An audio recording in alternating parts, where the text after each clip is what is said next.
Hello dear students. तो आज हम पढ़ने जा रहे हैं नरेशन को मैं छोटे छोटे वीडियोस में आपके सामने लेकर के आऊँगी। तो आपको जितने भी पर्पल बैकग्राउंड है वो सारी वीडियोस देखनी है आपको, ठीक है। तो शुरू करते हैं वीडियो से। देखो, सबसे पहले नरेशन जो होता है उसका दूसरा नाम होता है डायरेक्ट इनडायरेक्ट स्पीच। क्या बोलते हैं? Direct indirect speech. नरेशन पूछे या डायरेक्ट इनडायरेक्ट स्पीच बोले, दोनों का मतलब एक ही होता है। डायरेक्ट मतलब होता है किसी बात को टू से एज इट इज, जैसा किसी ने कोई बात बोली है हूबहू उसके शब्दों को बोलना, वो होता है डायरेक्ट स्पीच। और इनडायरेक्ट स्पीच होता है कि मैं अपना मिर्च मसाला लगा के उसके अंदर जो बताती हूँ, मतलब अपने तरीके से किसी बात को कहना, वो होता है इनडायरेक्ट स्पीच। यानी कि जितनी भी चुगलियाँ लेडीज करती हैं, लेडीज ही करती नहीं, जेंट्स भी करते हैं, मतलब जो भी चुगलियाँ की जाती है वो सारी इनडायरेक्ट स्पीच में होती है, ठीक है। चलो सरल शब्दों में इनको समझने की कोशिश करते हैं। जैसे कि he says to me I am a good boy, वो मुझसे कहता है कि मैं एक अच्छा लड़का हूँ। तो ही, ये आपका है डायरेक्ट स्पीच। ये क्या है? आपकी direct speech. He tells me that, I कौन सा पर्सन है? First person. First person subject के अकॉर्डिंगली चेंज होता है। सब्जेक्ट क्या है आपका? ही। तो इसलिए ये ही जो है यहाँ आ जाता है कि he says to me I am a good boy, वो कहता है कि मैं एक अच्छा लड़का हूँ। तो इसको अगर मैं इनडायरेक्ट में बोलना होगा तो मैं कैसे बोलूँगी? ही tells me that he is a good boy, वह मुझे कहता है कि वह एक अच्छा लड़का है। तो यहाँ पे जो ही है ना, ही, ये यहाँ पे प्रेजेंट नहीं है। यहाँ पे he says to me I am a good boy, तो वो मुझसे कह रहा है कि मैं अच्छा लड़का हूँ। मतलब जो मैं बोल रही हूँ ना, मैं अच्छा लड़का हूँ, मेरे बारे में बोल रहा है। लेकिन जब मैं किसी और को बताऊंगी तो मैं क्या कहूँगी कि ही टेल्स मी, वह मुझे कहता है कि he is a good boy, कि वो एक अच्छा लड़का है। आगे बस समझ में? आगे देखो, ही सेज टू मी, यार ये क्यों चल रहा है बार बार। सेकेंड एग्जाम्पल से समझते हैं। He says to me you are not a wise man, वह कहता है मुझसे कि तुम एक समझदार आदमी नहीं हो। मुझे, मतलब मुझे कह रहा है, ओके। तो ही tells me that I am not a wise man, कि मैं बुद्धिमान इंसान नहीं हूं, वो मुझसे ऐसा कहता है। तो ये मैंने इनडायरेक्ट स्पीच में बता दिया। फिर तीसरे एग्जाम्पल से समझो कि he says he made a noise, उसने कहा कि उसने शोर मचाया। तो मैं कैसे कहूंगी? मैं कहूंगी ही सेज, उसने कहा कि उसने शोर मचाया, मतलब उसने कहा, उसने शोर मचाया। दोनों ही पर्सन जो है थर्ड पर्सन है ही, ठीक है। अच्छा, बहुत ज़्यादा इसमें कॉम्प्लिकेट करने की चीज़ों को ज़रूरत है नहीं, क्योंकि यहाँ से क्वेश्चन आता नहीं है आपका। ये मैं सिर्फ आपकी अंडरस्टैंडिंग के लिए बता रही हूँ। जहाँ से आता है उसको समझने की कोशिश करते हैं। ये थोड़ा सा आई थिंक कुछ हो गया है, इसमें कुछ चेंज हो गया क्या? नहीं, ठीक है, आगे समझते हैं। देखो, अब आप जब समझने जा ही रहे हो नरेशन को, तो आपको ये चीज़ समझनी बहुत ज़्यादा ज़रूरी है। क्या समझनी ज़रूरी है? फर्स्ट पर्सन, सेकेंड पर्सन और थर्ड पर्सन। देखो, तीन पर्सन होते हैं बच्चे, first person, second person, third person. First person वो होता है जो उस बात को बोल रहा होता है। जैसे कि मैं, आई मतलब मैं। अगर हम कई लोग एक साथ में बोल रहे हैं तो हम सारे लोग भी फर्स्ट पर्सन में ही आएंगे। तो आई और मी जो होते हैं वो होते हैं फर्स्ट पर्सन। जिसको हम अपनी बातें सुना रहे होते हैं, या जो हमारी बात को सुन रहा होता है, हमारे सामने बैठा होता है, वो होता है सेकेंड पर्सन। और ये सेकेंड पर्सन जो है वो एक भी हो सकता है और बहुत सारे भी हो सकते हैं, ठीक है। यू जो है सिंगुलर प्लूरल दोनों सेंस में एक जैसा यूज होता है। फिर होता है थर्ड पर्सन। थर्ड पर्सन वो होता है जो, जब मैं बोल रही हूँ, सामने वाला सुन रहा है और मैं किसी तीसरे की बात कर रही हूँ, तो जो तीसरे की बात होती है वो होता है थर्ड पर्सन। तो ही, शी, इट। ही मतलब वह लड़का, शी मतलब वह लड़की, और इट मतलब कोई भी बेबी, नॉन लिविंग थिंग, या इस तरीके की चीज़ों के लिए यूज होता है।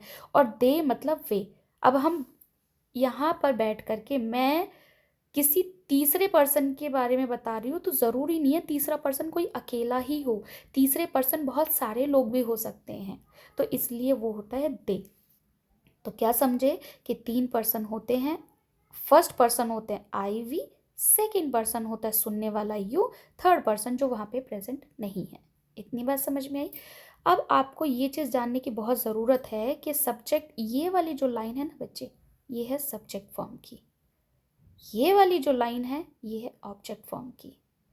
तो आपको नरेशन के अंदर सब्जेक्ट को ऑब्जेक्ट में चेंज करना और ऑब्जेक्ट को सब्जेक्ट में चेंज करना आना चाहिए। मैं आपसे पूछूं कि आई का ऑब्जेक्ट फॉर्म कौन सा होगा, तो आप बोलोगे मी। मैं बोलूंगी अस का सब्जेक्ट फॉर्म कौन सा होगा, तो आपको बताना पड़ेगा वी। यू का यू ही रहता है दोनों में, ही शी इट का इट हो जाता है, दे का देम हो जाता है। एग्जाम्पल के थ्रू समझने की कोशिश करते हैं।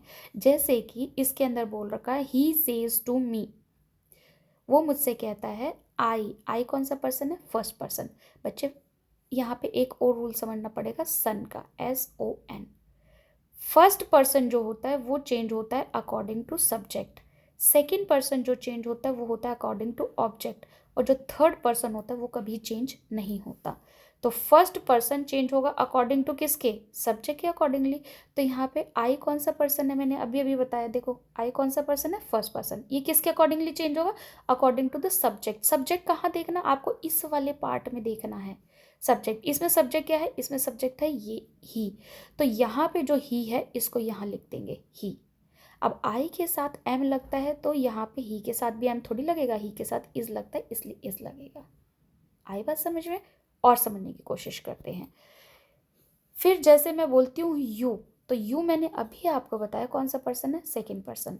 और सेकेंड पर्सन SON के अकॉर्डिंगली सेकेंड पर्सन जो होता है वो चेंज होता है अकॉर्डिंग टू ऑब्जेक्ट। अब ऑब्जेक्ट हमें किस पार्ट में देखना है, हमें इस वाले पार्ट में देखना है कि इसमें ऑब्जेक्ट कौन सा है। तो ये हो गया सब्जेक्ट, ये हो गया आपका वर्ब, और ये हो गया ऑब्जेक्ट। तो यहाँ पे लिखा हुआ है मी को यहाँ पे लिखना है आप, लेकिन मी का आपको सब्जेक्ट फॉर्म लिखना है। अब यहाँ से मी का सब्जेक्ट फॉर्म कौन सा है, आई, इसलिए यहाँ पे आपने क्या लिख दिया, आई। यहाँ पे यू के साथ आर लग रहा है, डजंट मीन आई के साथ भी आर ही लगेगा, आई के साथ एम लगता है इसलिए एम लगा देंगे, बाकी सेम रहेगा। एक और चीज़ समझने की कोशिश करते हैं एक बार और। जैसे कि इसके अंदर लिखा है कि he says he made a noise, तो बच्चे ही जो है वो है थर्ड पर्सन, SON के accordingly first second third. First person change according to subject हमने देख लिया I, second person change according to the object हमने ये भी देख लिया, ये सब्जेक्ट के अकॉर्डिंगली चेंज हुआ था, ये ऑब्जेक्ट के अकॉर्डिंगली चेंज हुआ। थर्ड पर्सन मैं बता रही हूँ नो चेंज, तो यानी कि थर्ड पर्सन जो है वो थर्ड ऐसे का ऐसा आ जाता है। यानी कि ये वाली लाइन अगर आपको दिखेगी तो ये वाली लाइन ऐसे की ऐसी आएगी, यहाँ पर कभी भी चेंज नहीं होगा। ठीक है। अब एक और बात, लास्ट बात, छोटी सी बात इस वीडियो के लिए, कि ये जैसे एक सेंटेंस होता है और इन्वर्टेड कॉमास में जो लिखा होता है ना बच्चे, इसको बोलते हैं रिपोर्टेड स्पीच। क्या बोलते हैं इसको, रिपोर्टेड स्पीच। क्या बोलते हैं, अरे ये तो चेंज हो गया भाई, तो मुझे थोड़ा इसको वो करना पड़ेगा। अरे नहीं नहीं नहीं, ये थोड़ा सॉरी टाइपिंग में मिस्टेक हो गया है, मतलब मेरा टाइप किया हुआ हट गया है।